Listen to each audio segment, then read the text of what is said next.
सत्तरच्या पुढे म्हातारा आता जिवंत राहत नाही. त्याला कारण या भागामध्ये निसर्गाचा ऱ्हास झाला.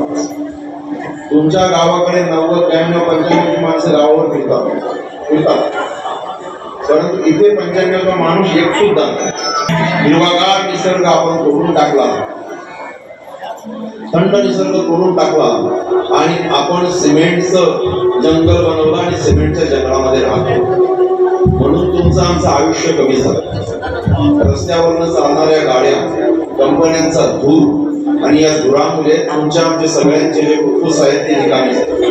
प्रत्येक माणसाला पहिला त्रास श्वासाचा, आणि श्वासाला त्रास होतोय म्हणजे तो श्वास घेऊन घेऊन घेऊन होऊन थकतो आणि माणसाचं आयुष्य लवकर संपतो. तुम्ही आम्ही या निसर्गाशी आपण केलेली छेडछाड त्याला बली पडलो.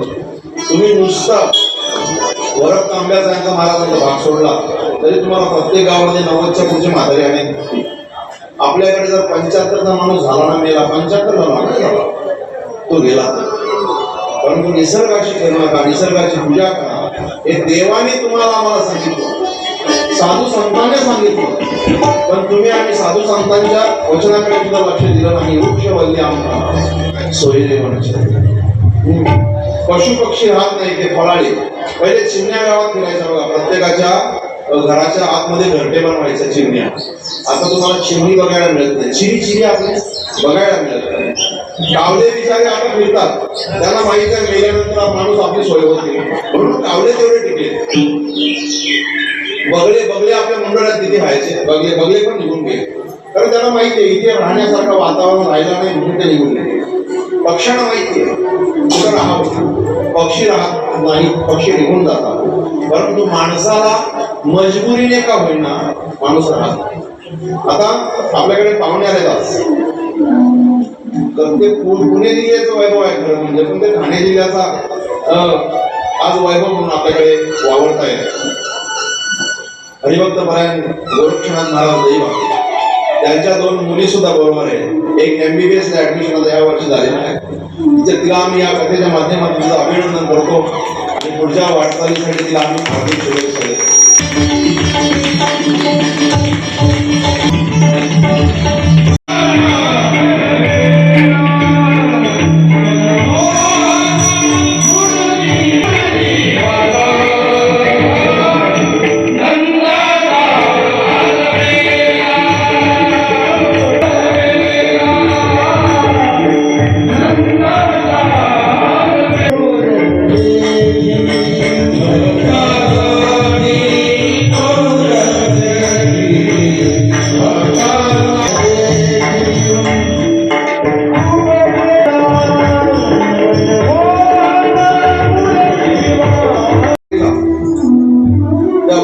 नाद ऐकून सर्व लोकांनी त्या ठिकाणी भगवंत होते वृंदावनामध्ये, त्या ठिकाणी सभा होऊ लागल्या.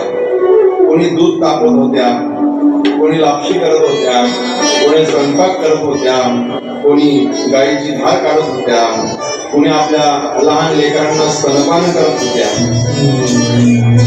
कोणी पतीची सेवा करत होत्या, कोणी जेवत होती, कोणी मेकअप करत होती. आपापली कामं टाकून त्या वेणूच्या नादाला भरून त्या ठिकाणी सर्व गौरणी निघाल्या आणि कृष्ण आपल्या बरोबरच कृष्णाने नृत्य करावं अशी प्रत्येकाची इच्छा झाली. आणि ती इच्छा पूर्ण करण्यासाठी कृष्ण परमात्मा जरी येत असेल तर प्रत्येकीच्या बरोबर त्या ठिकाणी नाचत फार नृत्य चालू झालं, गोपीगीत गायले गेले आणि मग भगवंत आपल्याच बरोबर आहे याचा प्रत्येकीला अहंकार झाला. असं वाचण्यात आलेलं आहे की ती पौर्णिमेची रात्र 6 महिने चालली. 6 महिनेपर्यंत तहान भूक कुणाला लागली नाही, झोप कुणाला आली नाही. आणि देहभान विसरून त्या गवलनी भगवंताच्या बरोबर विहार करत होत्या. आणि यांना असा अहंकार झाला की भगवंत माझ्या बरोबर आहे, आता माझ्याशिवाय तो कोणाकडे जाऊच शकत नाही. आणि यांचा अहंकार झाल्यानंतर तो अहंकार जिरवण्यासाठी भगवंत तिथून गुप्त झाले. आणि भगवंत गुप्त झाल्यानंतर सगळ्या त्या ठिकाणी खाली पडल्या.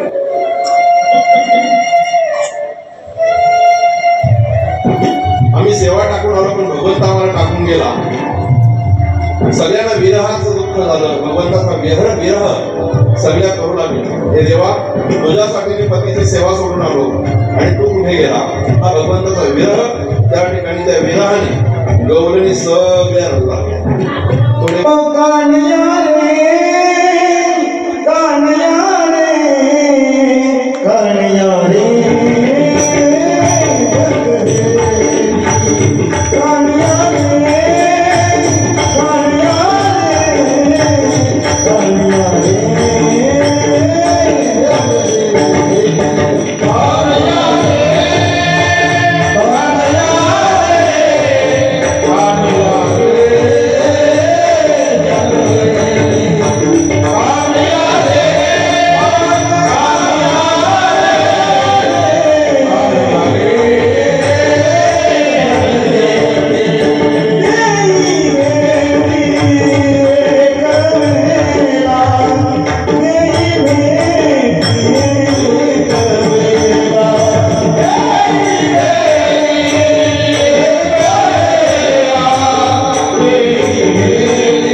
कोणी सांगतो माझ्या पत्राला पकडलेलं. असे प्रत्येकीचे अनुभव प्रत्येक जण एकमेकीला सांगते.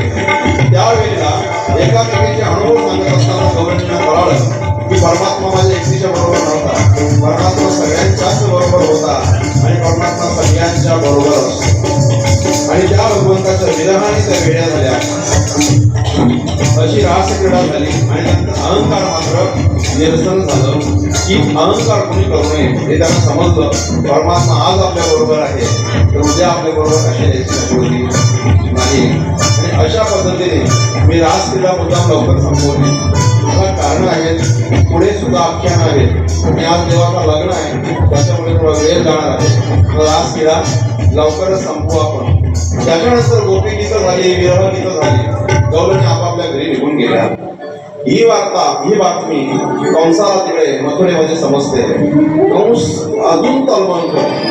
आता कंसाच्या अंतःकरणामध्ये राग जेवढा आहे तेवढी भीती सुद्धा निर्माण झाली. एवढे दैत्य आपण पाठवले, एवढे दैत्य त्या ठिकाणी त्याने मारून टाकले.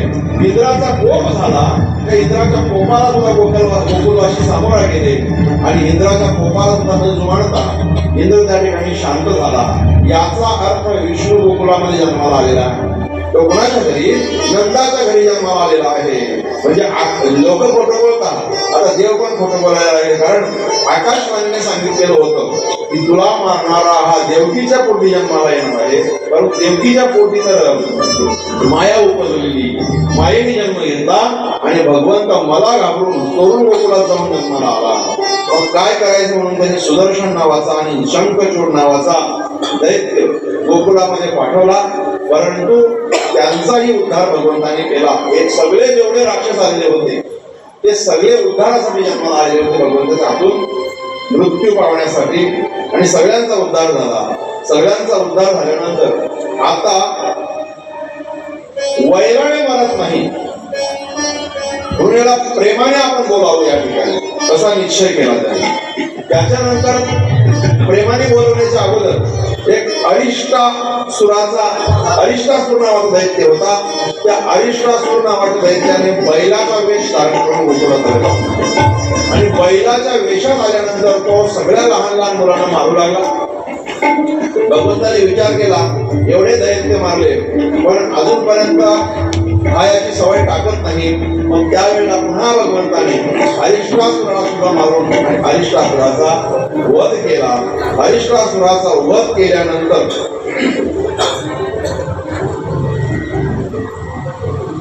केशी नावाचा दैत्य आला, त्याच्यानंतर योमासूर नावाचा दैत्य आला. तो घोडा होऊन आलेला होता, आणि घोडा होऊन आल्यानंतर त्याचाही त्याने वध केला. त्याच्यानंतर स्वल्पकाचा मुलगा अक्रूर याला बोलवलं. अक्रूर हा यादव कुळातला होता, आणि याला बोलावं, आणि हा निस्सीम परमात्म्याचा विष्णूचा भक्त होता, आणि याच्यावर जास्तीत जास्त विश्वास गोकुळवासी करतील. म्हणून आता ज्या गोष्टी दुश्मनीने होत नाहीत ना त्या प्रेमाने करूया. हा पहिल्यापासून कार्यक्रम होता, आता तर याचं पहिल्यापासून होता. आपण काय त्याला बोलतो गोड करून काटा काढणे, तसं करूया आपण. अक्रूराला बोलवलं. अक्रूरा बघ, मी नंदाच्या मुलाची फार भीती ऐकली, फार पराक्रमी मुलगा आहे तो म्हणतो. आपण त्याला बोलावू आणि प्रतियोगिता म्हणजे स्पर्धा आपण या ठिकाणी आयोजित करू. फार मोठी स्पर्धा करू. संपूर्ण यादव यदुवंश कुळ या ठिकाणी बोलावू, सगळे मल्ल बोलावू, आणि सगळ्यांच्या कुस्त्या आपण लावू, आणि त्या नंदाच्या पुराचा पराक्रम सगळ्यांना बघायला मिळेल अशी फार मोठी प्रतियोगिता आपण आयोजन करू. त्याचं अक्रूर थोडासा कंसाचा कपट ओळखून गेला की आतापर्यंत ह्या कंसाने जेवढे दैत्य पाठवले ते सगळे दैत्य कामी आले, सगळ्यांचा उद्धार झाला, आणि हा आता मला बली घालतोय.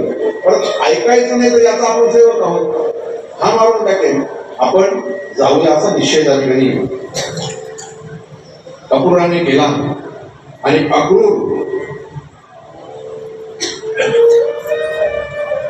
मथुरेतनं गोकुळाकडे रवाना झाला. पण अक्रूर सांगतो की माझे स्वतःचे भाग्य आहे. या अक्रूराला भगवंताचं दर्शन घेण्याची फार इच्छा होती. कधी मला कृष्णाचं दर्शन मिळेल, कधी त्या नंदाच्या बाळाचं दर्शन मला होईल, आणि हा योगायोगात मला लाभ झालेला आहे. ही फार मोठी संधी मला आली, आणि या संधीचं सोनं मी करेन आता. आणि मग अक्रूर नंदाच्या गोकुळाकडे निघाले. रस्त्याने जात असताना कुठल्या तरी शुभ कर्माचं फल मला या ठिकाणी भोगायला मिळतं, कुठले तरी माझ्या आई वडिलांचे पुण्य असतील म्हणून मला भगवंताचं दर्शन करण्याचा योग येतोय. कंसाने माझ्यावर फार मोठी जबाबदारी टाकली, ती जबाबदारी मला पार पाडावीच लागेल असा विचार करत करत करत करत अक्रूर त्या ठिकाणी गोकुळामध्ये आला. अक्रूर एवढा निस्सीम भक्त होता ना, तर ज्या वेळेला परमात्मा निजामाला गेले होते त्या वेळेला अक्रूराने एवढा शोक केला, महाभारतामध्ये सुंदर वर्णन आहे त्याचा, की तो शोक अवर्णनीय आहे. एवढा शोक त्यांनी केलेला आहे. निस्सीम भक्तीच्या वृत्ती रस्त्याने जात असताना भगवंताच्या रूपाचं स्वरूप तो आपल्या डोळ्याने पाहतोय. आणि अक्रूर गोकुळात गेल्यानंतर अक्रूराचं फार मोठ्या थाटामाटाने त्या ठिकाणी स्वागत करण्यात आलं. अक्रूराचं स्वागत केल्यानंतर अक्रूराला सगळ्यांनी दंडवत घातली, आणि सर्व गोप गोपी त्या ठिकाणी चर्चा करतायत की मथुरेत नरक आलेला काहीतरी कंसाच्या अंतःकरणामध्ये गोकुळाविषयी वाईट भावना निर्माण झाली असती. आपल्या कानाला तर घेऊन जाण्यासाठी नाही आले, आपल्या दाऊ म्हणजे बलराम दादाला तर घेऊन जाण्यासाठी नाही आले, असे गोकुळवासी चर्चा करतायत. आणि नंदाच्या घराच्या भोवती ते सगळे गोकुळवासी गिरड्या मारताय की अक्रूराचा रथ मथुरेतनं आपल्या गोकुळात का आला, त्याचं सगळं पाहण्यासाठी. आणि मग त्याने नंदबाबाला सांगितलं, नंदबाबा कंसाने ना फार मोठी स्पर्धा आयोजित केली, त्या स्पर्धेमध्ये तुझ्या दोन्ही मुलांना त्याने भाग घेण्यासाठी बोलवलेला आहे. यशोदाबाई सांगते, नाही बाबा, माझी मुलं नाजूक आहेत, लहान लहान आहेत, एवढे मोठे मोठे मल्ल नाही जमणार, माझ्या मुलांना पाठवणार नाही. आणि तिथे आमच्या बरोबर कोण आहे, त्यांची बाजू मांडणारा कोण आहे? एकतर आधीच आमच्यावर एवढी संकट येतात, एवढे दैत्य येतात, आणि कसे तरी आम्ही आतापर्यंत जिवंत आहोत, आणि मी काही माझ्या लेकराला माझ्या कानाला पाठवणार आणि रडायला लागले. नंद बाबाला भीती घालण्यात आली. बघ, आजच्या तारखेला कंसाचा आदेश कोणी तोडत नाही, मोडत नाही. ज्याने मोडला तो जिवंत राहत नाही. म्हणजे एका लेकरासाठी, एका कानासाठी तो अख्ख्या गोकुळवासियांचा जीव धोक्यात घालू नको. पाठव मुलाला, मी आहे, माझ्यावर विश्वास ठेव. गोकुळ सांगतोय, बघ अक्रूरा, मी आतापर्यंत गोकुळाच्या बाहेर कुणाला पाठवलं नव्हतं. आतापर्यंत भगवंत 11 वर्षाचे झालेले होते, 11 वर्षाचे. आतापर्यंत भगवंताने शिवलेला कपडा घातलेला नव्हता. गोकुळात देवाने चप्पल घातली नव्हती आतापर्यंत. 11 वर्षाचा होईपर्यंत देवाने चप्पल घातली नव्हती. का तर माझ्या गायी जर त्यांच्या पायात चप्पल नाही तर मी कशाला घालू, असा निश्चय केला होता. आता जन्माला आल्यापासून त्या पोराच्या पायात सॉक्स, बरोबर ना, ते मरेपर्यंत सॉक्स, ते काही गेले नाही. का माणसाने अनवाणी चालावं, तर जमिनीशी आपला संपर्क व्हावा. जमिनीमध्ये जी वीज आहे ती आपल्या शरीराला लागावी. अनवाणी पहिले लोक चालत होते, कुठल्या प्रकारचे रोग नव्हते, जमिनीवर खेळत होती, कुठल्या प्रकारचे रोग नव्हते. कोणाला संधिवात नावाचा रोग माहिती होता का? हा संधिवात नावाचा रोग तुम्ही आम्ही मारलेले पार्टेक्स आहेत त्याच्यामुळे आले, तुम्ही मारलेले मार्बल्स त्याच्यामुळे आले. पहिले घरामध्ये मार्बल नव्हते, जमीन होती, जमिनीवर थंडीच्या दिवशी उष्णता मिळते आणि उन्हाळ्याच्या दिवशी त्या ठिकाणी जमीन थंड होते. देवाने चप्पल घातली नाही, आपण चपल्याशिवाय फिरत नाही. पहिले जुन्या स्त्रिया एक नियम होता त्यांचा. नियम महाराज तुमच्याकडे होता का नाही माहित नाही, पण मी बघितलेला नियम आहे, म्हणजे काही फार जुना नाही. जर घरातनं स्त्री बाहेर निघाली तर निघताना ती गावातनं चप्पल घालून जात नव्हती, हातात चप्पल घ्यायची आणि गावाच्या बाहेर जाऊन चप्पल घालायची. कुठून बाहेर आली की गावाच्या वेशीवर चप्पल हातात घ्यायची आणि ती मग गावात यायची. आता ती चप्पल आमच्या किचन मध्ये गेली ना,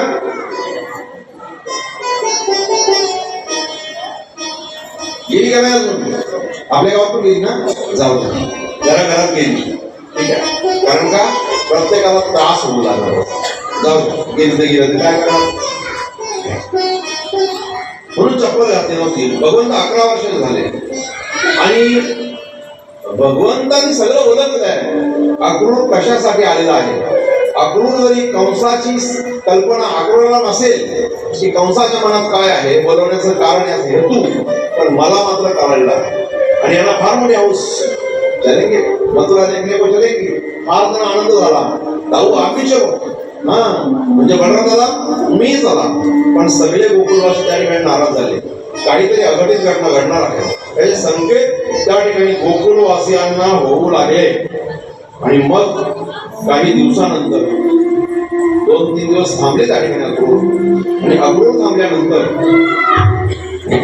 अक्रूर त्या ठिकाणी भगवंताला बघायचे आणि अक्रूराच्या डोळ्यातनं अश्रू यायचे आनंदाचे. किती डोळं बघतोय रूप न्याहाळून माझ्या दृष्टीमध्ये सामावून ठेवू का, अंतःकरणामध्ये सामावून ठेवू, हा अक्रूर सारखा विचार करायचा. अक्रूराची भक्तीची होती भगवंताने ओळखली की हा माणूस आलेला आहे, हा माझ्या भक्तीच्या पोटी आलेला आहे, त्याला माझ्या दर्शनाची आस आहे. अक्रूर निघाले आणि अक्रूराला तो काका बोलायचे, भगवंत काका बोलायचे. आणि मग अक्रूराच्या बरोबर निघाले. अक्रूराच्या बरोबर निघाल्यानंतर या अक्रूराला माझी लीला कदाचित नंतर दाखवायला मला मिळते किंवा नाही मिळत, म्हणून भगवंताने सांगितलं रस्त्याला मला आंघोळ करायची. नदीच्या काठावर, यमुनेच्या काठावर रथ थांबवलं आणि मी आलो. अक्रूराने सांगितलं मी आंघोळ करतो, तुमच्या बरोबर चालेल. अक्रूराने स्नान केलं, रथात येऊन बसले आणि भगवंत स्नानासाठी गेले. भगवंत स्नानासाठी गेले. भगवंत पोहतात, आवाज देतात, डुबकी मारतायत आणि त्याला भगवंत रथामध्ये बसलेले सुद्धा दिसतात. अक्रूर त्या ठिकाणी वेळापिसा झाला.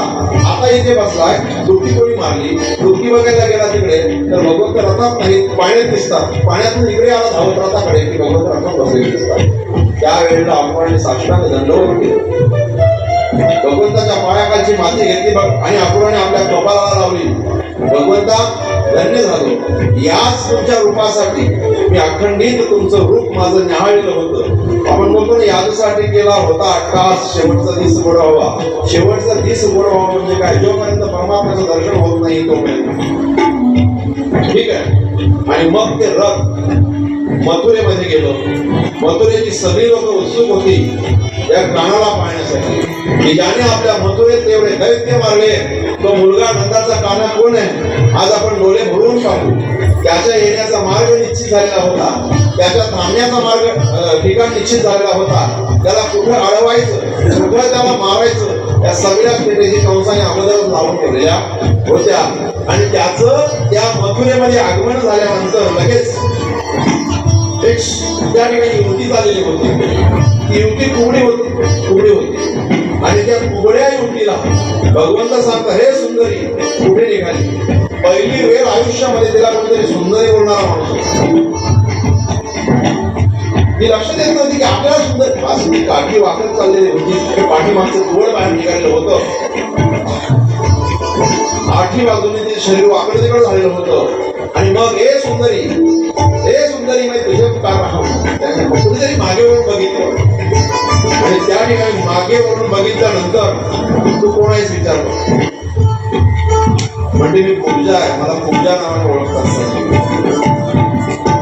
त्रिवक्र नावाची दाशी होती आणि हिचं काम काय होतं माहिती आहे का?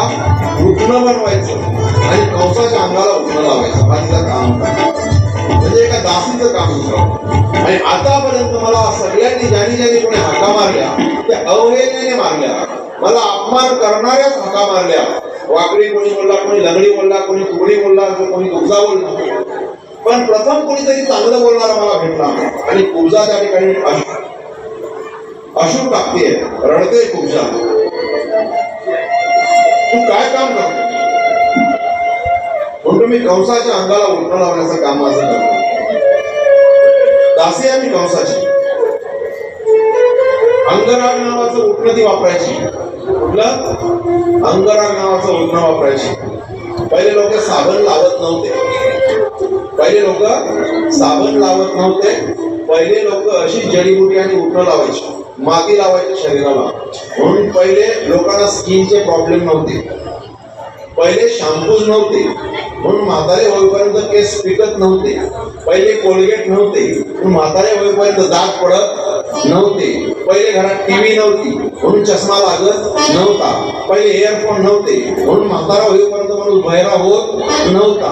आणि हे सगळं आपल्या सोयीच्या वस्तू आपण आणल्या आणि आपले रोग आणून आपण विकत रोग आणले. तुकोबाराय सांगतात, भोगे रोगा जोडवनिया दिल्या आणि का अरुचिते हो का आता सकाळपासून. जेवढे भोग तेवढे रोग आपल्या वाट्याला येतील. रोग असे आले नाही, आपण पैसे देऊन रोग विकत आणले. आलं का लक्षात मारा? हो. आणि मी अंगराग नावाचं उठणं आहे, ते उठणं मी कंसाला लावते म्हणतो. मी तुला सुंदरी बोललो, तू सुंदरीच आहेस, कशाला देवा थट्टा करता तुम्ही माझी? मला कोणी कुबडी बोललं तर काही वाईट वाटत नव्हतं, पण तुम्ही मला सुंदरी बोलला, मला त्याचं वाईट वाटलं. देवाने फक्त तुझ्या डोक्यावर हात ठेवला आणि काय सांगता, हो हो हो जगत सुंदरी, त्याला काय म्हणतात, मिस वर्ल्ड सारखी दिसायला लागली, एवढी सुंदर झाली. कोणी कोणी बाजारात हार विकणारे लोक तयार होती. जर कृष्ण या रस्त्याने आले ना तर तेव्हा ते हार घालते. कोणी मोगऱ्याचा, कोणी जाईचा, कोणी जुईचा, कोणी सोनचाफ्याचा हार तयार करून ठेवला होता. आणि लोक ज्या रस्त्याने कृष्ण परमात्मा जात होते त्या रस्त्याने थांबलेले होते. कोणी पुष्पांचा वर्षाव करत होता. त्या लोकांना आनंद झाला, मथुरेतील लोकांना, कारण त्यांना शाश्वती होती. अनेक देवाधिकांनी त्या ठिकाणी जन्म घेतलेले होते, पार्षदांनी जन्म घेतलेले होते, यक्ष गंधर्वांनी जन्म घेतलेले होते. कारण देव या आरती या कामाने एवढे दैत्य मारले, त्या आरती कंसाचा हा शेवटचा दिवस आहे. म्हणून सगळी मथुरा सुद्धा आनंदित झालेली होती. सगळ्या मथुरेच्या लोकांना आनंद झालेला होता. आणि मग असं फिरता फिरता फिरता त्या ठिकाणी एक यज्ञशाला होती. त्या यज्ञशाळेमध्ये गेले दर्शनासाठी. त्या ठिकाणी इंद्रधनुष्याप्रमाणे अद्भुत एक धनुष्य ठेवलेला होता. त्या धनुष्याची रोज पूजा केली जायची. रोज पूजा केली जायची, कंस पण पूजा करायचा. ते धनुष्य एवढं जड होतं की ते उचलण्यासाठी कंसासारखे 10 मल्ल लागायचे, मोठमोठे ताकदवान लागायचे. तेव्हा तो धनुष्य उचलला जायचा आणि म्हणून त्याची तो कंस पूजा करायचा. मग त्या ठिकाणी कोणाला जाण्यासाठी एंट्रीच नव्हती, प्रवेश नव्हता, प्रवेश सगळ्यांचा बंद होता. त्या ठिकाणी कृष्ण परमात्मा गेले, आपल्या ताकदीची थोडीशी झलक याला दाखवू म्हणून त्या ठिकाणी कृष्ण परमात्मा गेले. कृष्ण परमात्मा गेल्यानंतर तिथले जे सेवक होते, ते सेवक सांगतात तिथे जाण्याचा प्रवेश बंदी आहे, निश्चित आहे. तुम्ही लांबूनच ते धनुष्य बघा आणि तुमचं बाळांचा, लहान मुलांचा, लेकरांचा काम नाही त्या धनुष्याला हात लावायचा. देवाने सांगितलं आम्हाला बघायचं, आम्ही त्याला उचलून बघू. अरे बाबा, येड्यावर त्याला थोडं हलवायचं असेल तर कंसासारखे 10 माणसं आणावी लागतात, तेव्हा तो हलला जातो, त्याचे हळद सुद्धा नाही. पण आम्हाला जायचं. देव त्या ठिकाणी हट्टाला पेटले आणि देव हट्टाला पेटल्यानंतर त्या सेवकांनी देवाला आणून ढकलण्याचा प्रयत्न केला. आणि मग काय बघता, दाऊ म्हणजे बलराम दादा आणि कृष्ण परमात्मा तिथे जेवढे सेवक होते त्यांना फेकून दिलं. फेकून दिल्यानंतर त्या धनुष्याच्या जवळ गेले. देवाने सहज धनुष्य उचलला, धनुष्य उचलला आणि पटकन त्याला मधून मोडून टाकलं. सेवक सगळे अंगावर तलवारी खडग घेऊन आले आणि अंगावर आल्यानंतर एखादं जाणतं हातात मिळावं आणि प्रत्येकाला झोडपून काढावं. तसं त्या सगळ्या सेवकांना परमात्म्याने आणि बलरामदादाने 2 नाटकांनी झोडून काढलं, मारून काढलं. सगळीकडे पलापळ झाली. कंसाला माहिती पडलं की जो धनुष्य आपल्याला हलत सुद्धा नव्हता तो मोडून काढला आणि त्या धनुष्याच्या दांड्याने आपल्या सेवकांना मारून टाकलं. रात्रभर झोपला. आपलं कसं होईल, उद्या कसं याला मारायचं, त्याच्या अगोदर त्यांनी अनेक प्रकारच्या स्ट्रॅटेजी त्या ठिकाणी लावून ठेवलेली होती की जर कृष्ण त्या खेळाच्या मैदानामध्ये आला तर पहिली गोष्ट अशी करायची की तो मुख्य दरवाजा तो त्याने ठिसून करून ठेवलेला होता. पुन्हा त्याने सांगायचं आणि तो दरवाजा त्यांच्या ती सगळी दगड तो अख्खा गेट त्यांच्या अंगावर पडेल आणि त्या गेट मध्ये ते मरून तरफडून मरतील असा पहिला प्रयत्न त्यांनी केलेला होता. त्या ठिकाणी गेल्यानंतर मुद्दाम कृष्ण परमात्मा थांबले. हे सगळं लाईव्ह बघत होते देव. त्यांनी काय काय केलं, सगळ्या याच्या प्रयत्नांना आपण सामोरे जाऊया. आणि गेटवरनं पटकन निघाले नाही, ते गेटवर उलट थांबले. थांबल्यानंतर त्यांनी ज्याला सांगून ठेवलं असं त्यांनी ते गेट पाडलं आणि सगळ्या विटा दगड जी होती सगळी देवाच्या अंगावर पडली. देवाने असंच केलं, सगळी दगड लांब फेकली गेली. रस्ता मोकळा झाला. रस्ता मोकळा झाल्यानंतर पुन्हा कंसाला माहिती पडलं. काय बघता, गेट अंगावर पडला म्हणजे एक पण दगडाची संस्कृत त्याला आली नाही. कंस घाबरला. अरे बापरे, म्हणजे आपल्याला काही हा आता जिवंत ठेवत नाही. त्याच्यानंतर कोरिया पिंड नावाचा हत्ती, त्या हत्तीला अगोदरच दारू पाजून ठेवले होते की जेणेकरून हा बळकावा आणि क्रोधी व्हावा आणि कृष्णाला यांनी शिरडावं. असं कोरिया पिंड नावाचा हत्ती त्या ठिकाणी आला आणि तो मदमस्त झालेला हत्ती त्या ठिकाणी कृष्ण परमात्म्यावर चालून गेला. चालून गेल्यानंतर भडकलेला हत्ती आहे, तो कोणाला थांबत नाही असं दाखवलं. देवाने फक्त त्या हत्तीच्या मस्तकावर हात ठेवला. हत्ती शांत झाला. पण दारू पिल्यानंतर हत्तीने देवाशी युद्ध केलं. युद्ध केल्यानंतर हत्तीचं म्हणजे गोलपिंड हत्तीचं आणि भगवंताचं युद्ध झालं. हत्तीला गरगर गरगर फिरवलं, हत्तीला मारून टाकलं. गोलपिंड नावाचा हत्ती मरण पावला. कृष्णाला इथे कंसाला ही बातमी समजली की ज्या हत्तीच्या पायाखाली याला चिरून मारायचा होता त्या हत्तीला मारून टाकलं. म्हणजे आपला मृत्यू जवळ येतो का काय असा भास मात्र त्याला झाला. त्याच्यानंतर चाणूर आणि मुष्टिक नावाचे मल्ल त्याने तयार करून ठेवलेले होते. त्याच्या अगोदर अनेक मल्ल आले, त्यांना पटापटा देवाने आपण मारलो. त्याच्यानंतर सगळ्यात जास्त भरोसा ज्या 2 मल्लांवर होता तो म्हणजे चाणूर आणि मुष्टिक. मग सांगितलं यांच्याशी यांचं युद्ध लावून द्या. आणि चाणूर आणि मुष्टिकाला बलराम दादा आणि कृष्ण परमात्मा यांनी पुन्हा आपण मारून टाकलं आपण. त्याने मारून टाकल्यानंतर मग सगळ्यात लास्टला जी वेळ होती कंसावर ठेवलं. मग मात्र कंस घाबरला. कंसाला आपला मृत्यू दिसू लागला. कसा त्याला मृत्यू? श्रीकृष्ण परमात्मा देवकी मातेच्या गर्भामध्ये जेव्हापासून सामावले तेव्हापासूनच दिसत. तेव्हापासून त्याला भय होता. परंतु सारखा कृष्ण कृष्ण कृष्ण कृष्ण असा बोलून बोलून बोलून त्याच्या अंतःकरणामध्ये कृष्ण भावना निर्माण झालेली होती. हळू हळू हळू एखाद्या भक्ताने जेवढं नामस्मरण करावं, रात्रंदिवस भक्ताने जसा परमात्म्याचं रूप न्याहाळावं, तसं त्या ठिकाणी कंसाने देवाचं रूप न्याहाळलेलं होतं. म्हणून तो देवरूप होणार होता. कारण भगवंताची अशी काय अपेक्षा नाही की तुम्ही माझी भक्तीच करून नामस्मरण करा. हो, तुम्ही मला त्रास द्या, तुम्ही मला शिव्या द्या, तुम्ही माझ्याशी वैर करा, तरी तुम्ही मलाच प्राप्त होणार. त्याच्यात काही कुठल्या प्रकारचा संशय नाही. म्हणून त्या ठिकाणी कंस सुद्धा देवरूप झालेला होता. म्हणजे भगवंत त्याच्या अंतःकरणामध्ये सामावलेला होता. आणि मग मात्र घाबरला. आता देवाने विचार केला की याला आता माफ करायचं नाही. आणि मग ज्या दिव्य आसनावर कंस बसलेला होता त्या ठिकाणी भगवंताने उडी मारली.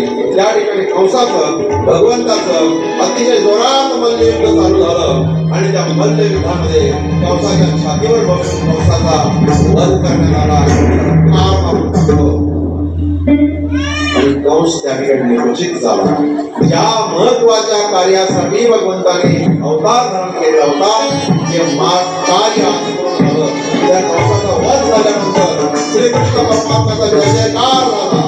आनंदाचा वातावरण झाला. सगळे लोक आनंदाने त्या ठिकाणी देवाचं नामस्मरण जोरात करू लागले.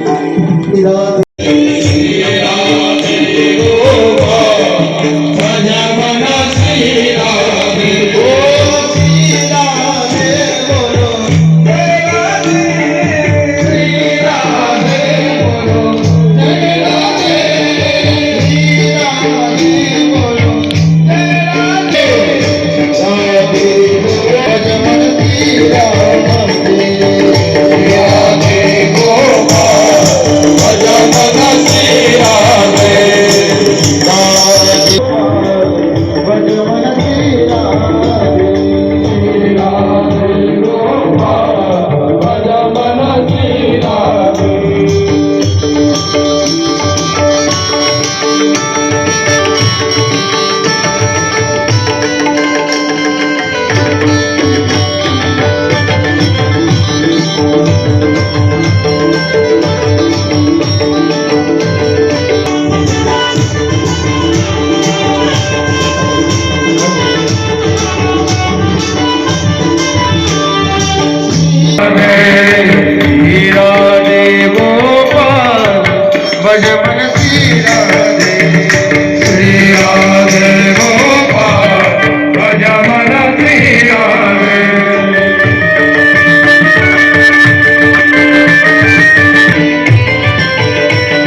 सगळ्यांना बोलता येतं, चालता येतं, पण बायांच्या डोक्यामध्ये काय व्हायला घेतले नाही. ते कुठेही जाऊ द्या, ते बोलल्याशिवाय. चार बाया एकत्र आल्या आणि गप्प बसल्या, हा जगातला 9वा आश्चर्य आहे. एक कराडी, मारवाडी, तेलुगू आणि पंजाबी जरी 4 जातीच्या 4 असल्या, हमको तुमको करेगा लेकिन थोड़ा तो बोलेगा. तुम किधर काय हो असं तरी बोलते. एकदा काय झालं माहितीये का, एका राजाच्या मुलीला 4 सुंदर मुली, माफ करा, राजाला 4 सुंदर मुली होत्या. सुंदर राजाच्या मुली होत्या. आता राजाच्या आणि सुंदर म्हणजे काय वर शोधायला जायची गरज आहे का? दारात चालून यायचे मोठमोठे श्रीमंत लोक यायचे, राजे लोक यायचे, पराक्रमी लोक यायचे. पण वीक पॉइंट काय होतं माहितीये का? चांगल्या शिकलेल्या होत्या, दिसायला सुंदर होत्या, अगदी नाजूक होत्या, सरळ बांध्याच्या होत्या, अंगाला फटकाकर होत्या, स्वयंपाकात पारंगत होत्या, सगळ्या गोष्टी चांगल्या होत्या. फक्त चौकीच्या चौकी थोड्या तोकड्या होत्या. प्रत्येकाला काहीतरी वीक पॉइंट असतो. त्यांना चौकीच्या वीक पॉइंट होता कोबड्या बोलायच्या. आता आपल्याकडे पद्धत आहे, वर आला पाहुणा आला की ती मुलगी जेव्हा चहा घेऊन थंडा घेऊन येते त्यावेळेला तिला काही प्रश्न विचारतात. तुमच्याकडे प्रश्न काय विचारतात माहितीये का? प्रत्येक जण हे प्रश्न एकच, नाव काय, जन्मतारीख काय, जा. त्याच्या मुलीकडे काही प्रश्न असतात, बरोबर ना? काही. तिला नाव विचारलं की ते नाव, तिचा समजा कमला असेल, कमला बोलायची. अरे आता बोलला रिजेक्ट व्हायचं. राजा कंटाळला. राजाने सांगितलं काय माहितीये का? आता जर वर आला कोणी बोलायचं नाही. बोलले तर कापीन तुम्हाला. बस वैताग मी एक वर घरी परत येत नाही, निरोप देत नाही. बोबड्यावर अजून बोबड्या होतं. बच्चा इधर आओ, इधर आओ, इधर आओ, सब इधर आओ, इधर बैठो. इधर मुझे बसा, सरळ म्हणाली तर बसा. बोले तर पोचन नाही तुम्हाला.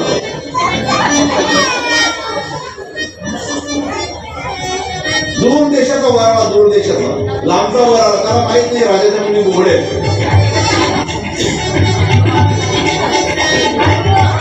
राजाने ताकीद करून ठेवली. जर बोलले ना, तुम्हाला विचारल्यानंतर उत्तर देण्यासाठी माणूस ठेवला की नाव विचारलं तर लगेच बाबा माणूस सांगायचं इथं नाव कमला, इथं नाव हा अमुक अमुक सांगायचं. माणूस ठेवला. तुम्ही बोलायचं नाही, बघा असायचं गाळात. स्माईल आहे की त्याला स्माईल, आता खुश होईल. वर आला, पाहुणे आले, बसले सगळे. नंतर तर म्हणतो कुठल्या मुलीचं लग्न करायचं मुलगी आम्हाला दाखवा. त्यांनी 4ही मांडलं, सेल मांडला, लावल्यासारखा केला. म्हणजे पसंत पडत ती एकदा ते होईल, एकदा ते होईल म्हणत. पण 4ही मुली सुंदर, कुठली पसंत करायची कुठली रिजेक्ट करायची हा मोठा प्रश्न पडला. पण सगळ्या मुली सुंदर आहेत तुमच्या आणि दिसायला सगळ्या सारख्या आहेत. मोठी सारखी दिसते, छोटी सारखी दिसते, पण मोठी कुठली? ही तू मोठी का? लगेच दुसरा माणूस होतो बोला मोठी आहे. मग प्रश्न विचारले, तुझं नाव काय? लगेच बाबूची बोलायची. कमला. जन्मतारीख काय? लगेच नाव, जन्मतारीख सांगायची. शिक्षण किती झालं? बाजूला लगेच सांगायची. मुलींना बोलूच दिलं नाही. आता जो पाहुणा जातो ना पोरी बघायला, त्यांच्या बरोबर एक तरी माणूस हुशार असावा. हा, आणि पाहुणे आल्यानंतर सुद्धा आपल्या घरी एक तरी माणूस हुशार आणून बसवायचा. त्यांच्या बरोबर माणूस वगैरे हुशार होता. राजाच्या मुलाच्या बरोबर त्यांनी मुलगी पसंत आहे, राजवाडा सगळं काय प्रश्नच नाही त्या ठिकाणी. बरं आम्हाला मुलगी पसंत आहे, तुमची मोठी मुलीचा आमचा विवाह फिक्स करूया. लगेच फिक्स झाला. बरोबर लांबून आल्या, तुम्ही जेवण करून जा. बरं झालं. जेवायला पाहुणे बसवल्यानंतर वाडाचं काम चालू झाला. त्यांना काय बोलायचं नाही. बोलल्या कापून टाकीत राजाने सांगितलं. जे बोलायचं तिला कापून बोलायचं. जेवायला बसले. आता जेवायला बसल्यानंतर तो जो बरोबर माणूस आहे हुशार, राजाला सांगतो मुलीला बोलून देत नाही, काहीतरी गडबड आहे. तू काही घाबरू नको, मला मरण माहिती आहे, तू काही काळजी करू नको. जेवायला बसले. 4 घास मारले. 4 घास मारल्यानंतर या माणसाने स्तुती करायला सुरू केली. वा वा वा वा वा, काय जेवण बनवले, काय आमचं भाग्य, कोणती सुगरण असेल. हे जेवण जेवण इंद्रादी देवांना पण मिळणार नाही एवढं चविष्ट जेवण कोणी बनवलं असेल भावताली मोठी काय थांबता ते आता मीठ बनवले याला तव येण्याचा मिनी टाकला कोणी दिली आणि देवा राजा पण तो केला होता राजा त्या पडद्याच्या आडून झाला कापून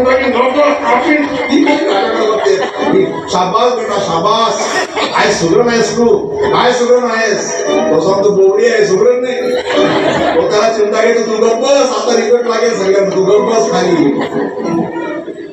आता झाला ना गप्प बसायला पाहिजे त्यांना 2 नंबरची मुलगी धावत आली आधी काय करते बाबांनी सांगितले बोलायचं आणि मध्येच बोलली 2 नंबर सगळं उलट नाका द्या अरे बाबा ही पण बोलली आता 3 नंबरचे काय काम उडले का ती पण आली ही बोलली तर बोलली तू पण बोलली आणि तू काय ही पण बोलली आहे किती छान मुली आहेत हो काय मुली आहेत ना किती स्वभाव चांगला आहे ना सगळं बोलतात आता चौथीला तर काहीच काम नाही करणे चौथीला आज तिने गपचूप घरातही जायचं का बापाकडे बघत नाही तो पडद्याच्या हातून तलवार दाखवतोय ना बघा आपण तुम्हाला आता सगळं वातावरण शांत झाला सगळं जेवण वाढलं की 4 नंबरची आली त्या बोलल्या मी बोलयोश नाही एवढं पण बोल मी तर बाबा बोलूश तुम्हाला किती पण सांगितलं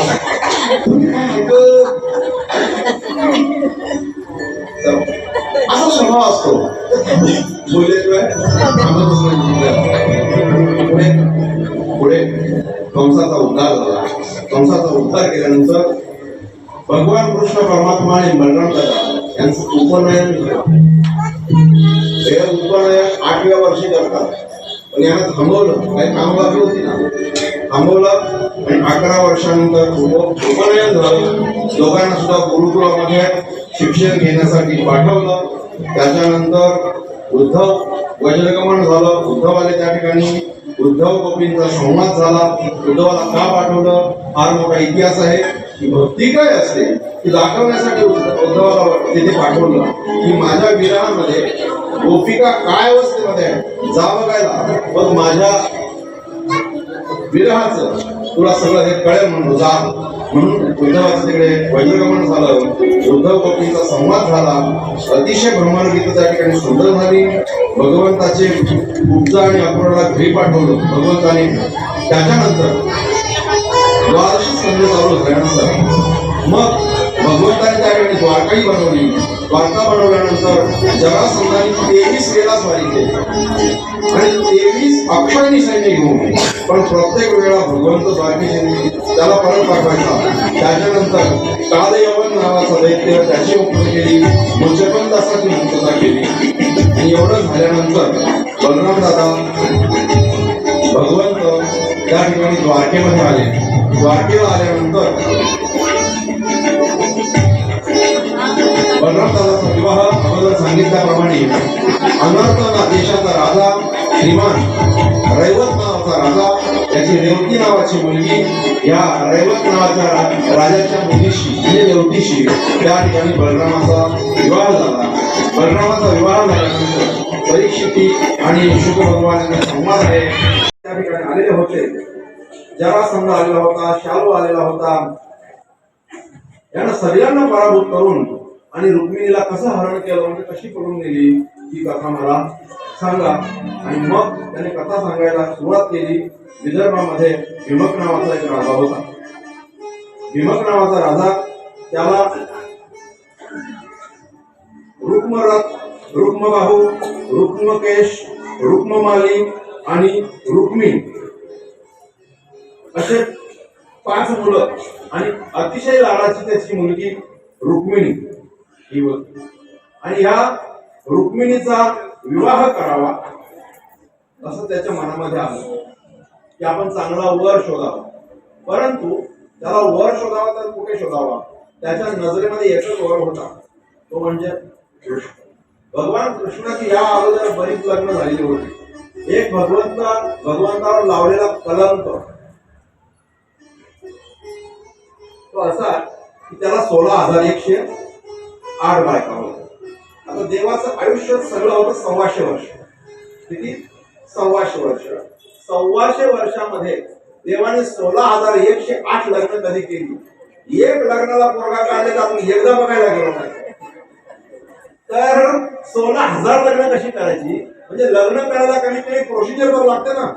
पोरगीचा ऍड्रेस येणार, बघायला जाणार, दाखवणार, परत घरची 4 माणसं जाणार, त्यांची माणसं घर बघायला येणार, तुम्ही जेवायला जाणार, ते जेवायला येणार, हल्दी कुंकू करणार, साखरपुडा करणार, मधला गॅप ठेवणार, लग्न करणार. एवढं तर पाहिजे. म्हणजे देवाने लग्न केली कशी? आम्हाला आपलं शास्त्र कळत नाही म्हणून आपण तुम्ही सांगितलं त्याला होकार देतो. कावलेला घास दाखवायचा बापाला घास देतो. कोणी सांगितलं? काहीच्या काही. नरकासुर नावाचा दैत्य होता. या नरकासुर नावाच्या दैत्याने या सगळ्या स्त्रिया पळवून नेऊन बंदीखान्यात ठेवलेल्या होत्या. भगवंताने त्या नरकासुराचा वध केला. नरकासुराचा वध केल्यानंतर त्या बायका बंदीखान्यात सुटल्या. पण बायका त्या होत्या बंदीखान्यात, त्या सांगतात की देवा आम्हाला सोडून चुकी केली, आम्ही होतो तिथे बरं होतो. कारण का आता आम्ही समाजामध्ये गेल्यानंतर समाज आमचा स्वीकार करणार नाही. हो, स्वीकार करणार नाही की तुम्हाला पळून गेलेल्या होत्या वगैरे वगैरे आमच्यावर लांछन लावते. देवा आम्ही आता जावं कुठे? तिथे कमीत कमी जेवण मिळत होतं. आता समाजामध्ये जर आम्ही गेलो, आम्हाला समाजाने जर स्वीकारलं नाही तर आम्ही जायचं कुठं? आणि देवाने ओळखलं या 16,000 स्त्रिया जर समाजामध्ये गेल्या आणि या जर मोकळ्या फिरल्या तर समाजामध्ये अराजकता होईल. समाजामध्ये नाना प्रकारची वाईट गोष्टी घडतील. म्हणून देवाने एक काम करा. तुम्हाला जर कोणी विचारलं तर तुम्ही सांगायचं की आम्ही कृष्णाची बायका. पण देवा राहू कुठली म्हणून स्वीकार केला. देवाने हौशेसाठी त्या बायका केल्या नाहीत तर त्या स्त्रियांचं रक्षण व्हावं म्हणून देवाने सांगितलं कोणाची बायको? कृष्णाचं नाव सांगायचं. कोणाची बायको? कृष्णाचं नाव सांगायचं. आणि आपण काय सांगतो? देवाने 16,108 बायका. देवाच्या घरी 8च बायका होत्या. अलग लक्षात की ज्यांनी लग्न केलेली होती 8 बायका होत्या. त्याच्यामध्ये ही रुक्मिणी होती. आता वर शोधायचा तर त्या भीमक नावाच्या राजाच्या अंतःकरणामध्ये फक्त एकच होतं की आपण ही कन्या कृष्णाला द्यायची. पण त्याचा जो मोठा मुलगा आहे रुक्मी, त्याच्या पुढे काही त्याला चालत नाही. मुलं मोठी झाली की बापाचं काही चालत नाही. त्या रुक्मिणीने सांगितलं त्या गवल्याला द्यायची नाही, त्या माखन चोराला द्यायची नाही. गाईवरून म्हटलं ना आता तो वाक्यात राहायला लागेल. ही शरीरवार कपटी आहे, तो द्यायचं नाही. खोटा बोलतो त्याला द्यायचं नाही. मग कुणाला द्यायची? माझा एक मित्र आहे शशुपाल नावाचा, त्याला द्यायची. हा शशुपाल मतलब मदिरापान करणारा होता, श्रीराम होता. हे भीमकाला पटत नव्हतं. परंतु मुलाच्या पुढे काही चालत नाही. शशुपालाला आपली मुलगी द्यायची ठरवली. आणि रुक्मिणी वेगवेगळ्या स्वरूपाने देवाची कीर्ती ऐकायची, कृष्णाची कीर्ती ऐकायची, आणि म्हणून तिला असं वाटायचं की आयुष्यामध्ये जेव्हा लग्न करायचं तर माझं लग्न कृष्णाशी व्हावं. कारण तशी त्याची कीर्ती ऐकायला येतो. पराक्रमी आहे, द्वारका देश आहे, मन मिळावू आहे, किती गुण आहे, सगळे गुण त्याच्यामध्ये आहेत जे मला आवडेल. पण इकडे भाऊ ऐकत नाही. आता परिस्थिती कशी झाली? सत्य परिस्थिती सांगू जरा. मुलीचा लग्न करायला काढल्यानंतर तिच्या आईला वाटतं की माझी मुलगी आहे ना, ती पिकनिकला जावी, संसाराला जावी. बापाला वाटते मुलाचा बंगला आणि फॉर्च्युनर असावी. आईला वाटते कमीत कमी 30-40 तोळे दागिने आणणारा असावा. मुलीला वाटते तो सलमान खानसारखा दिसणारा असावा, तो हिरो असावा असं तिला वाटते. आणि मला वेरोवेरी मॉल मध्ये नेणारा असावा, मला वेरोवेरी पिकनिकला नेणारा असावा. या आयुष्य आहे, या काय आयुष्य. मुलाचं लग्न करायला काढल्यानंतर मुलाला वाटते मला अँटिक पीस भेटावा. आईला वाटते भाकरी बांधणारी असावी. बापाला वाटते आपली सेवा करणारी भेटावी. हे सगळ्यांच्या प्रत्येकाच्या फाईट झाल्या वेगळी आहे. त्याच्यामुळे लग्न झालं मुश्किल. त्याच्यात झालं काय माहित आहे का, आता पोरी बघायचा कार्यक्रम बंद झाला. आता सगळी मुलं त्या मोबाईल मधून एकामेकाच्या घरी घेत आहे. ही पट्टे का तिची पट्टे का ही, त्याच्यावर 90% लग्न जमते. मग लग्न हे जमलं तर कोणीतरी लगीन मोड्या गावात असते, काहीतरी कोणी गाणं आले ना त्या गावात येत तरी असतो लगीन मोड्या, मग गाणी आलं तर हे सगळ्यांना सारख्या गोष्टी मिळणार नाही. अलग लक्षात जाऊ द्या, ही व्यथा आहे समाजामध्ये. शशुपाला द्यायची असं ठरलं आणि शशुपाला बरोबर माता रुक्मिणीचं लग्न ठरवलं. त्या आता करणार का, लग्नाची तारीख काढली. रुक्मिणीला भीती वाटली, आपण ज्याला अंतःकरणातून वरलेला आहे तो आपल्या जीवनात येणार नाही. त्याची दादागिरी आहे रुक्मिणीची, मारून टाकेल आपल्याला सांगितलं. तिने आपल्या वडिलांना सांगितलं, बाबा मला शिशुपाल नाही आवडत, पण बेटा माझा विलास नाही म्हणतो.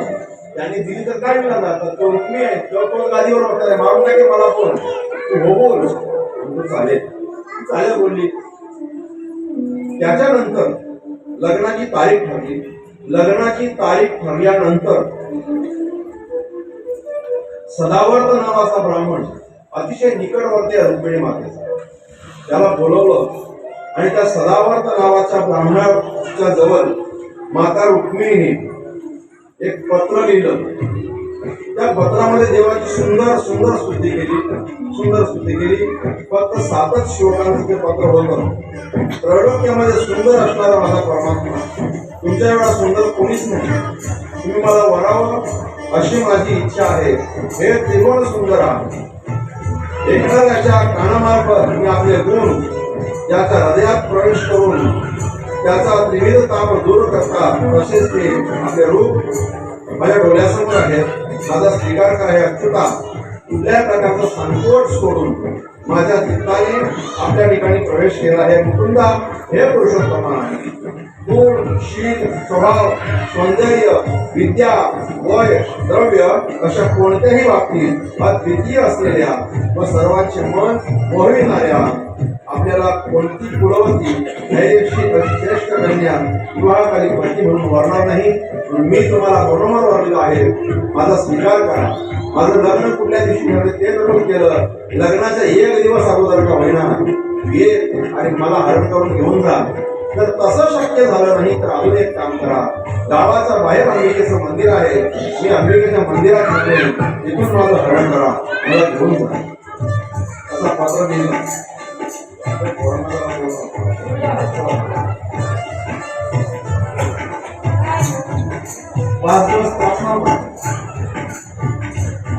माझं हरण करा, मला घेऊन जा.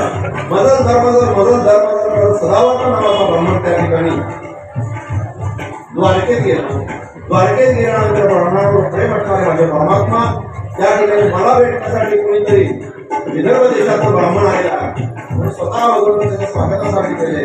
त्याचे पाय धुतले. पाय धुतल्यानंतर आदरतिथ्य केलं. आदरतिथ्य केल्यानंतर त्याला विश्रांती राहतो. भगवंत त्याच्या पायाजवळ बसले आणि भगवंत पायाजवळ बसल्यानंतर तुम्ही फार मोठा प्रवास करून आला, थकलात भागलात तुम्हाला येताना काही कष्ट तर झाले नाहीत ना ब्राह्मण देवता. मला पाहण्यासाठी, मला भेटण्यासाठी तुम्ही आला. आपल्या अंतःकरणातली जिज्ञासा मला सांगा ना. त्या वेळेला हे लिहिलेलं पत्र जे होतं रुक्मिणीने ते भगवंताच्या हातात पत्र दिलं.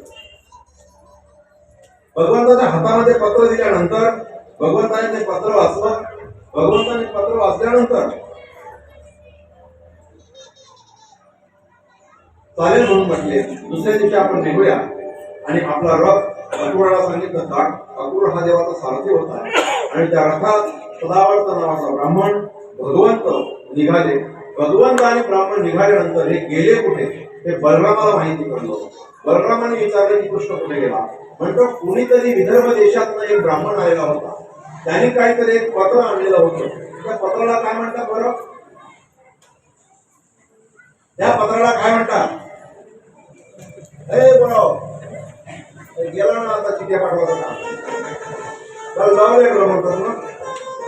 जगातला पहिला लव्ह लेटर माझा रुक्मिणी मातेने देवासाठी लिहिला होता. तेव्हापासून सुरुवात झाली. आता लिहायची काही गरज लागत नाही. आता प्रत्येकाच्या हातात डायरेक्ट पोहोचतो. मध्यस्थीला मार काही दिवस गेले नाही.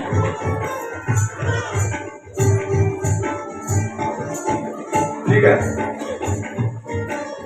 देवाने पाठवलं आणि मग देव आणि परमात्मा त्या ठिकाणी निघाले. परमात्मा सदावर्त नावाचे ब्राह्मण निघाले.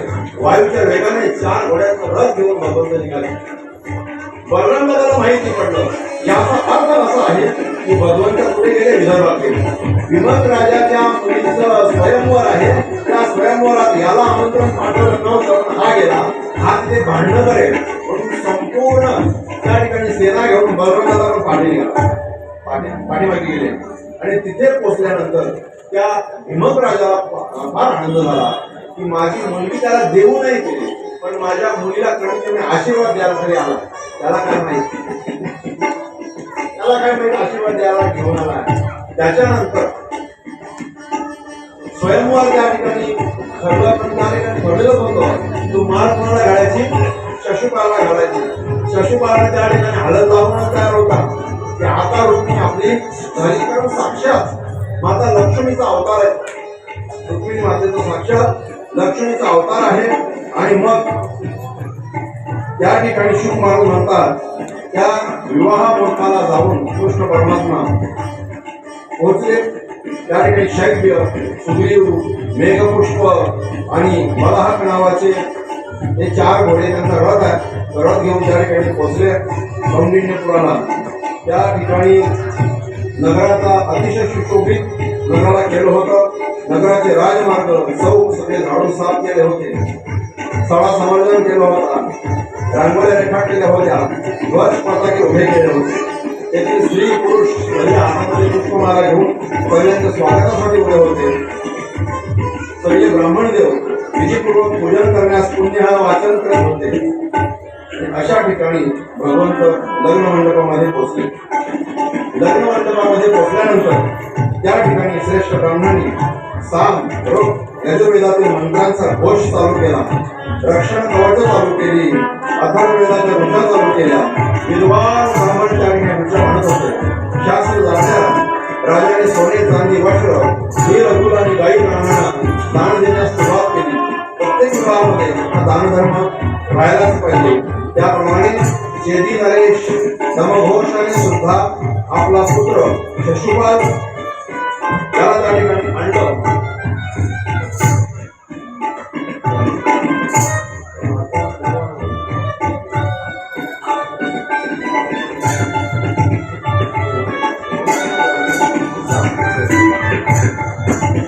विदर्भराज भीमराने समोर जाऊन देवाचं स्वागत केलं.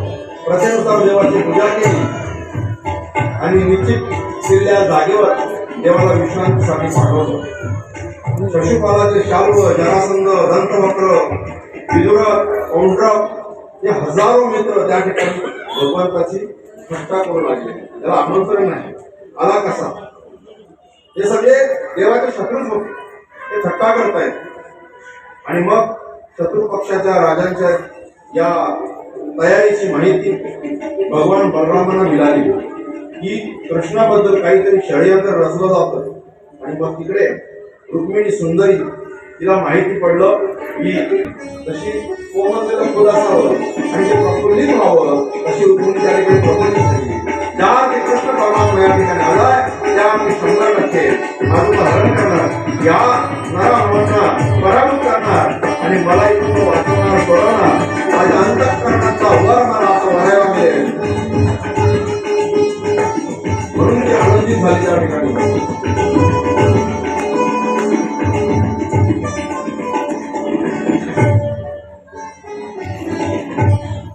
रामकृष्ण आपल्या कन्येच्या विवाहासाठी आल्या. हा आनंद भीमक राजाला पाडला. पण तो आनंद जास्त वेळ टिकणारा नव्हता. देव आल्यानंतर मधुपर्क पूजनाचं सगळं त्या ठिकाणी कार्यक्रम आटोपला. आलेल्या पाहुण्यांना वस्त्र अलंकार देऊन गौरवित करण्यात आलं. ही प्रथा ही पहिल्यापासूनची आहे. आपल्या शुभ कार्यामध्ये जे पाहुणे येतात त्यांचा आपण वस्त्र देऊन स्वागत करतो किंवा त्यांना आपण वस्त्र देतो. पण आपल्या दुःखाच्या वेळेला जे लोक पाहुणे येतात ते आपल्याला वशला घेऊन येतात. त्याच्या पाठीमागे कारण काय आहे? बघा, ज्या वेळेला सुखाच्या वेळेला वश टाकलं जातं ते खांद्यावर टाकायचं असतं. तुमच्या सुखामध्ये आम्ही खांद्याला खांदा लागून बरोबर आहोत हे दाखवण्याचं ते प्रतीक आहे. आणि दुःखाच्या वेळेला जेव्हा आपल्याला कोणी वशला आणतात ते डोक्यावर टाकायचं असतं. तुमच्या डोक्यावर जे छत्र गेलं ते छत्र जरी गेलं असेल तर आम्ही छत्र रूपाने तुमच्या बरोबर आहोत हे सांगण्याचं दुःखाच्या वेळेला प्रतीक असतं. पण ते कोणी द्यावं? जे खरोखर छत्र म्हणून आयुष्यभर राहतील त्यांनीच द्यावं. अख्ख्या कोणभर टाळलेला आम्ही कोणी कुठला टॉयलेट आणले तो तरी त्याला काय पाहिजे? जवळचे पाहुणे, मावशी, आत्या, बहीण यांनीच ते टाकायचं असेल. गीत सगळ्या गावाने टाकू नाही तसं त्या ठिकाणी भीमकाने फार मोठं यथोचित त्यांचं स्वागत केलं. आणि ते स्वागत झाल्यानंतर श्रीकृष्ण परमात्मा त्या ठिकाणी आले. विदर्भ देशातल्या नागरिकांना फार आनंद झाला. या ठिकाणी साक्षात कृष्ण परमात्मा आलेले आहेत. भगवंताचं रूप सगळं डोळ्याने निहाळत होतं. आपल्या ओंजलीत एखादी वस्तू भरावी तसं रूप निहाळत होतं. आपापसामध्ये बोलू लागले. आपल्या रुक्मिणीला खरा शोधणारा हात होता, पण त्या रुक्मिणी घाई केली आणि याला देऊन टाकली. शशिपालाला, देवड्याला दिली, हो श्रीलंकन मागणाला दिली. लोक चर्चा करू लागले की किती सुंदर वार होता म्हणून. आम्ही जर काही सत्कर्म केले असेल तर लोक विधाता आमच्यावर प्रसन्न हो अशी लोक त्या ठिकाणी प्रार्थना करत होते. कृपा करो आणि रुक्मिणीचं ह्यानेच पाणी ग्रहण करो अशी लोक जागेवर त्या ठिकाणी निर्णय फिरवायला लागले की हा रुक्मिणीला वर भेटू म्हणून. रुक्मिणीबद्दलच्या प्रेमामुळे नागरिक सर्व हे बोलत होते.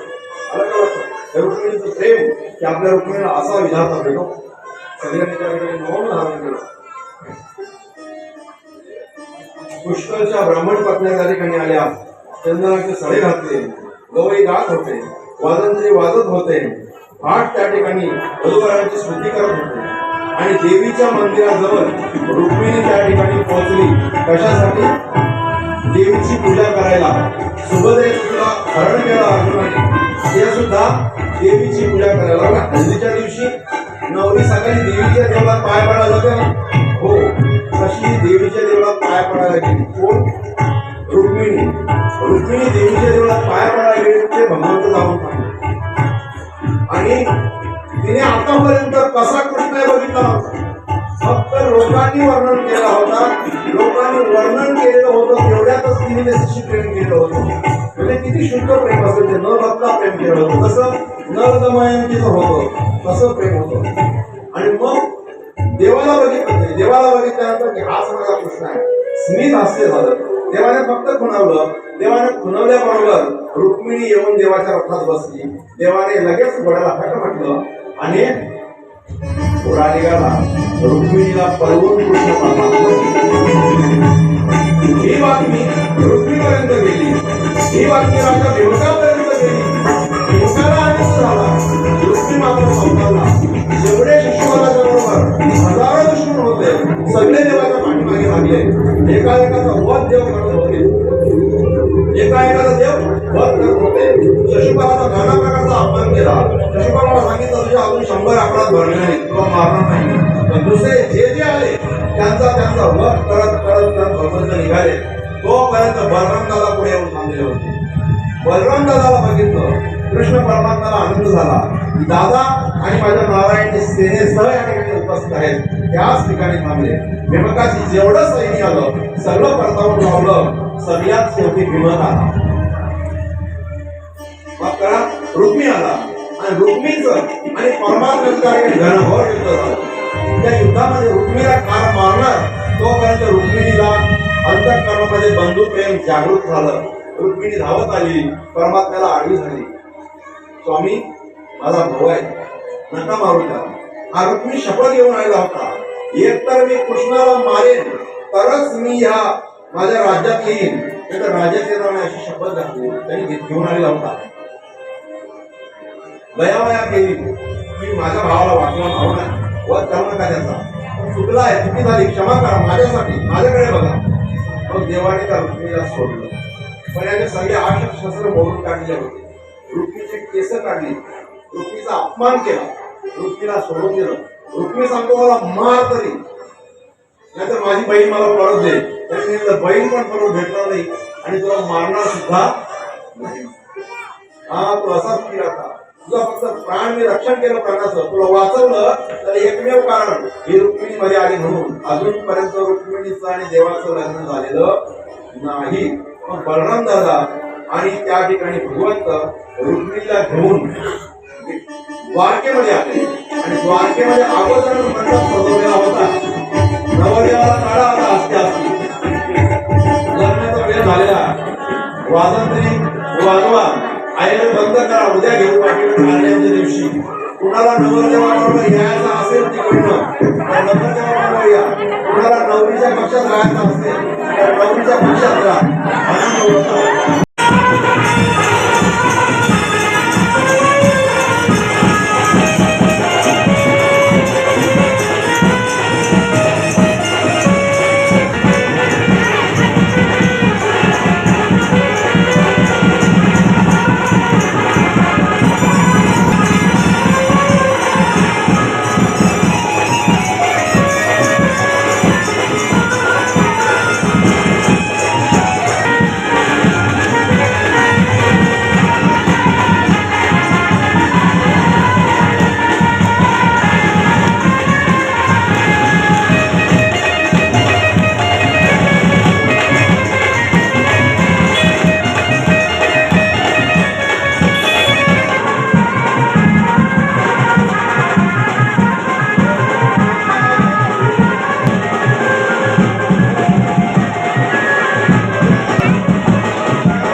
मानवी जीवनाचा महत्वाचा संदेशावर आपण आला या दोन्ही भाऊ दाम्पत्यांना शुभ आशीर्वाद देण्यासाठी मला हार्दिक स्वागत. अंतरपाठ पकडण्यासाठी दोन माणसं कोणीतरी स्टेजवर या. अंतरपाठ पकडण्यासाठी दोन माणसं कोणीतरी स्टेजवर चला. नवरीकडे लेख, नवऱ्याकडे लिहिक. चला बसा.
Sargula, Maya.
सकाळ सिद्धी विघ्नेश्वरो हरेश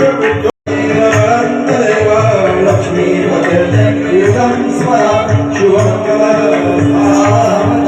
देवता कुलदेवता ब्रह्मा सावित्री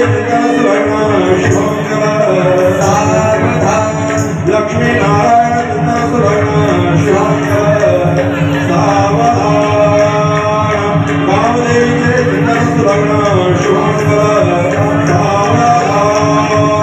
जय घंटा शब्द हो गया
सगळं कार्य आपला उरके आता मंगल कार्याचा विधी होती सप्तपदी होईल आणि मग आपण सगळे अजून काय आहे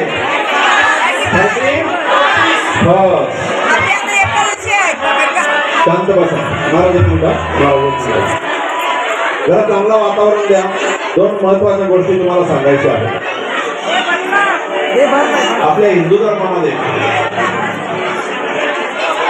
काही प्रथा जाणून बुजून डाव्या विचारसरणीच्या लोकांनी बसवलेल्या आहेत आणि तुम्हाला दोन सण निर्माण करून दिले ते दोन सण म्हणजे एक गटारी अमावस्या आणि एक 31st गटारी अमावस्या काय तर श्रावण चालू होणार आहे म्हणून आजच खाऊन घेऊन घ्या ही गटारी अमावस्या करतो कोण माहिती आहे का ज्याला श्रावण नाही तो ती गटारी अमावस्या नाही गट हरी अमावस्या आहे आणि त्या दिवशी दीपपूजन असतं. काय असतं? दीपपूजन. पहिले लाईटच्या सुविधा नव्हत्या, मग तो दिवा आपल्याला अख्खा वर्षभर प्रकाश देतो, तर त्या दिव्याचं पूजन करण्यासाठी तो दिवस ठरवला, त्याचं नाव दीपपूजन. पण दीपपूजनासारखा पवित्र दिवस तुम्ही आम्ही दारू पिऊन संसार करून आणि त्या दिवसाला त्या दिव्याच्या पूजेला त्याची विटंबना केली आपण. तशीच संपूर्ण वर्षभर आपण काबाड कष्ट केले आणि हा वर्ष आता निघून जाणार आहे.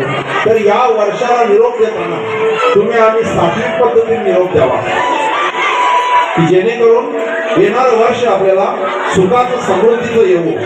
येणारा वर्ष विचार करेल, या वर्षात त्यांनी दिवस वर्षभर जे दिव्याने केले, एका वर्षाला निरोप देता हा दारू पडला, अनेक प्रकारचे अपघात होतात आणि ते अपघात होऊ नये याच्यासाठी जनजागृती म्हणून ठिकठिकाणी वारकरी संप्रदायाचा कार्यक्रम राबवतो. काय? वर्षांती भक्तियोग.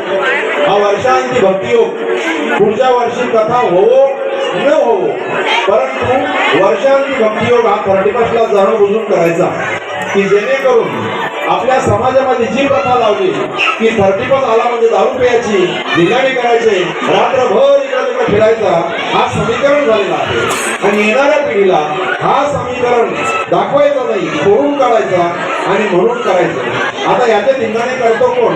तर ख्रिश्चन लोक हा सण साजरा करतात. ख्रिश्चन लोक दिवाळी साजरा करतात का? दसरा साजरा करतात का?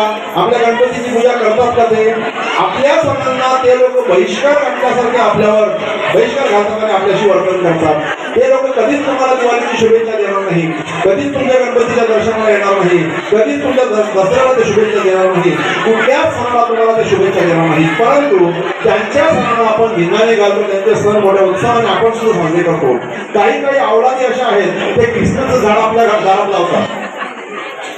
काही अशी भूत तयार आहेत की आपल्या मुलाला ते जोकरचे कपडे घालतात आणि मुलांना फिरवतात. अरे आपल्या मुलाला राम बनवा, आपल्या मुलाला कृष्ण बनवा, अरे आपल्या मुलाला लोकमान्य टिळक बनवा, आपल्या मुलाला भगतसिंग बनवा.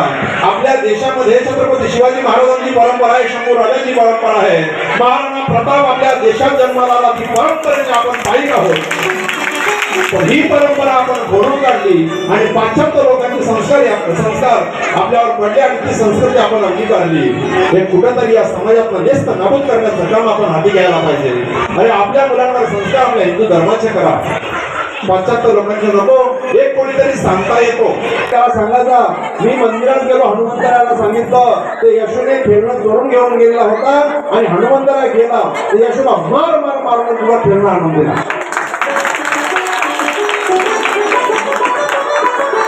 असं मुलांना आपल्या आश्वास शिकवा की यशूला मारलं आपल्या हनुमंताने आणि आपण तुझं फेरणं पडणार, तो यशू होता असं सांगा.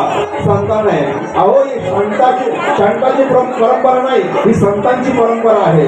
त्या जोकराची परंपरा नाही, ही वसुदेवाची परंपरा आहे. ही परंपरा, ही संस्कृती तुम्ही आम्ही जपायची आहे. तुम्ही आम्ही जपलीत तर या मुलांवर संस्कार पडतील. तुम्ही आम्ही सोडून दिली तर ही मुलं येणार सुद्धा यशूचा वंशज म्हणून वावरतील. काय कमी पाठवले गेले नाहीत. तो सांगायला माझ्याकडे वेळ नाही इतिहास की किती लोकांचे हात तोडले त्या गोव्याला. तर कधी योग आला कुठल्या कथेमध्ये तर तुम्ही तो हाततोडा खांबाचा इतिहास नक्की तुम्हाला सांगेन. आता भोजन केल्याशिवाय कोणी जायचं नाही, माझं आग्रहाचं निमंत्रण आहे. या ठिकाणी लगीराच्या चिट्यामध्ये टाकून ठेवा आणि आरतीच्या मानकऱ्यांची नावं घ्या, त्यांची नावं घेतली. 53 नंबर. आता आपले दादा आपल्याला 2 शब्द सांगतील. कल्पना गोरख म्हात्रे लवकरात लवकर स्टेजवर येऊन आपला लकीराचा मान स्वीकारावा. कल्पना गोरख म्हात्रे.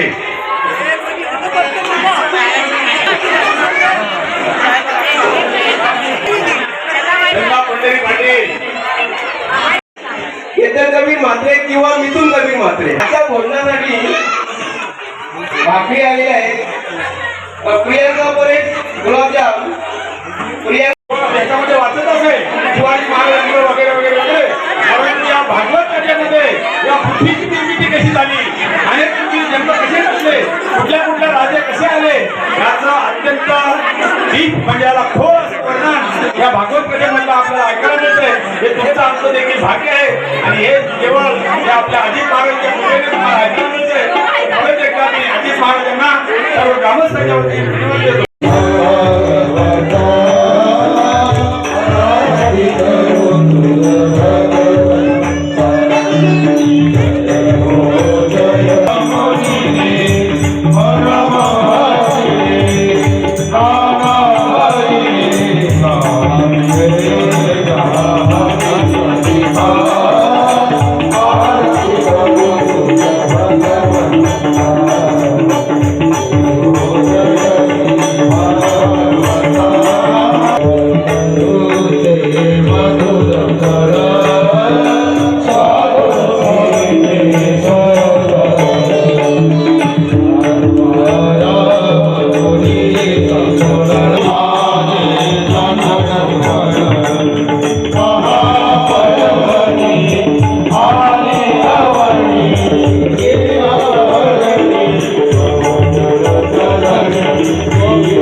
सर्वशिवाय कोणी जाऊ नका.